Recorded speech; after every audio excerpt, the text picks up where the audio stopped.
नमस्कार दोस्तों, आपका स्वागत है राजीव टॉक्स में। आज का विषय मोतिहारी में प्रधानमंत्री मोदी जी की सभा। जैसा कि आपको मालूम हो चुका होगा विभिन्न प्रकार के मीडिया सोर्सेस से कि प्रधानमंत्री की इस सभा में जो भारी बेइज्जती हुई है उसके पीछे के मुख्य कारण क्या थे, इस पर मैं आज चर्चा करना चाहता हूँ। सबसे पहले तो ये कि SIR जो एक निर्वाचन आयोग यानी चुनाव आयोग ने एक नया जो शिगुफा निकाला है, उस शिगुफे के अंदर धांधली चल रही है। तो BLO वहाँ के जो है वो फॉर्म साइन कर रहे हैं, वो फॉर्म भर रहे हैं, ना उनको डेट ऑफ बर्थ की पता है, ना उनको नाम असली पता है, ना उनको कुछ है, और वो फॉर्म जमा हो रहे हैं। तो लोगों के अंदर इतना गुस्सा है, इतनी घबराहट है कि कहीं हमारा वोट तो नहीं कट जाएगा। और जब वोट कटने का आशंका होती है तो लोगों का जो आक्रोश है वो सतह पे दिखता है। तो उसकी जो उनको जो चांस मिला, जो उनको मौका मिला, वो मिला प्रधानमंत्री की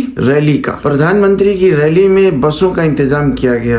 मोतिहारी के प्राइवेट स्कूल, मोतिहारी के सरकारी स्कूल, यानी कितने विभाग, यानी कितने आंगनवाड़ी, सभी लोगों को सख्त आदेश दिया गया कि विद्यालय बंद करो, ऑफिस बंद करो, और उनकी प्रेजेंट कहाँ होनी चाहिए, प्रेजेंट होनी चाहिए मोदी जी की सभा में। तो स्कूली बच्चों से लेके प्रौढ़ तक सभी लोग वहां पहुंचे। कैसे पहुंचे? बसों में भर के पहुंचे। सुबह 6 बजे उनको पहुंचा दिया गया। ये कहा गया कि भोजन मिलेगा, व्यवस्था होगी, और उसके बाद में कुछ धनराशि भी संभावना के तौर पर दिया जाएगा। ठीक है, लोग पहुंचे, और पहुंचने के बाद में 4 घंटे हो गए, 5 घंटे हो गए, 6 घंटे हो गए, ना वहाँ पानी है, पानी की बोतलें तक फेंक दी गई। जो बेचारे ले गए थे, जो सत्तू ले गए थे वो फेंक दिए गए, जो खाने का जो सामान लेके गए वो सब फेंक दिए गए। तो वो भूखे प्यासे वहां सब बैठे थे। ज्यादातर उसमें महिलाएं बहुत परेशान थी, क्योंकि उनको पानी की जरूरत होती है, उनके साथ छोटे बच्चे होते हैं। वहाँ हाहाकार मच गया। उसके बाद में जैसे ही उनकी सभा शुरू होने लगी, उसके आधे घंटे पहले से हलचल शुरू हो गई। लोग अपने अपने घरों की तरफ रवाना होने लगे। उनमें से बहुत से लोगों से जब पत्रकारों ने पूछा क्यों जा रहे हो, तो उन्होंने पत्रकारों को बताया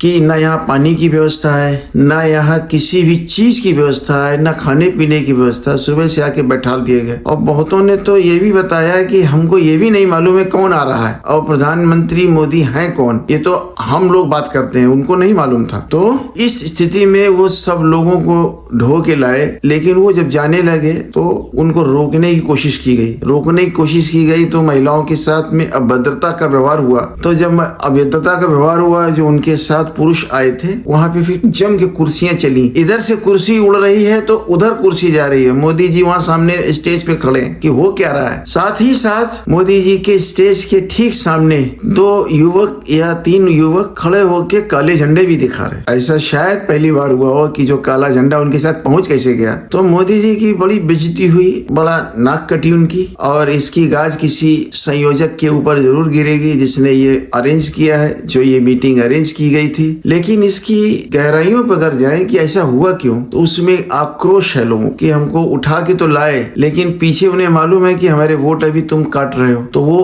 आक्रोश निकल पड़ा। उस सभा नहीं, वो वहाँ पे एक लोकल लोगों का जंगे मैदान हो गया। वहाँ आप देखिए, हम तो YouTube के नियमों के कारण वो फोटो आपको नहीं दिखा रहे हैं, वो वीडियो नहीं चला पा रहे हैं, और जो ऑथराइज्ड लोग हैं उनका वीडियो आप जब देखेंगे तो आपको अंदाजा लग जाएगा कि किस प्रकार से वहाँ कुर्सियां चली। और यही नहीं, इसके बाद में मोदी जी जब बंगाल पहुंचे यहाँ से निराश होके, तो वहाँ पे भी एक उनको झटका मिला। वो झटका क्या, वो ममता दीदी ने झटका दे दिया। वहाँ के भूतपूर्व प्रदेश अध्यक्ष दिलीप घोष जी अपने कई साथियों के साथ ममता दीदी के निमंत्रण पर वो मंदिर के एक उद्घाटन में वहां शामिल हुए। फोटो वहां से जारी की गई और लगभग ज्वाइनिंग की प्रक्रिया वहां पे समाप्त कर ली गई है। तो मिला जुला के अभी ये है लब्बो-लवाद जो इस वीडियो का, कि मोदी जी की हालत बहुत खराब है, पतली है। बिहार में बीजेपी बहुत संघर्ष में है। चुनाव आयोग के साथ मिल के वो खेला करना चाहती है, लेकिन विपक्ष,